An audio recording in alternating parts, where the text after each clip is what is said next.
అదే నమస్కారం. 'పెద్ది' మూవీలో ఈమె అచ్చయమ్మ క్యారెక్టర్ అనుకుంటా మన జాన్వీ కపూర్‌ది. పెద్ద ఎలా చెప్పాలో నాకు అర్థం కావట్లేదండి. రామ్ చరణ్ కదా హీరో, నేను చెప్పలేకపోతున్నా.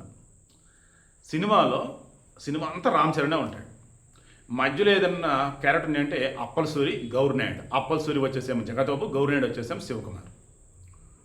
ఈమెది వచ్చేసి అచ్చయమ్మ అన్నప్పుడు ఆ ఊర్లో ఉన్నటువంటి ఒక పొలిటీషియన్ కూతురు అన్నట్టు చూపిస్తారు.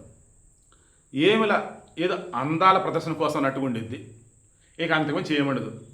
ఓ రకం చెప్పాలంటే ప్రాధాన్యత అయినటువంటి క్యారెక్టర్. ఈ సినిమాకి సంబంధించి వాళ్ళు వీళ్ళు రివ్యూలు ఇస్తున్నప్పుడు జాన్వీ కపూర్ కోట్లు ఇచ్చారు హీరోయిన్గా అన్నప్పుడు, బట్ దానికి తగ్గట్టుగా ఆమె క్యారెక్టర్ ఉండాలి కదా. సినిమాలో ఏమన్నా ఉందా? ఏమీ లేదు. ప్రాధాన్యత లేనటువంటి క్యారెక్టర్. ఎందుకు ఎటువంటి క్యారెక్టర్? హీరోయిన్కి అటువంటిది అవసరమా? హీరోయిన్ అని అంటారా అన్నట్టుగా ఒకళ్ళు రివ్యూ రాసుకుంటా పోయారు. ఆ పోస్ట్కి ఈమె లైక్ కొట్టింది.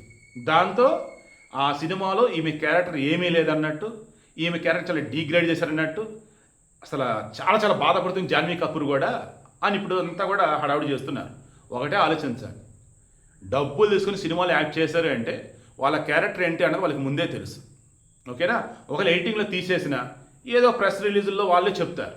ఇక్కడ వచ్చేసి ఆమె ఏమంటుందంటే జెన్యున్ రివ్యూ ఇచ్చాడని చెప్పేసి కొట్టుండొచ్చు ఆమె, లేదా ఆమె తెలిసినోడు అయి ఉండొచ్చు, లేదా జాన్వీ కపూర్ యొక్క పిఆర్ టీమే అతని చేత ఆ పోస్ట్ పెట్టించుండి మళ్ళీ ఆ పోస్ట్ని వీళ్ళే లైక్ కొట్టించుండి, సో జాన్వీ కపూర్ యొక్క బాధని, ఆమె కోపాన్ని ఈ రకం ప్రదర్శించి ఉండొచ్చు.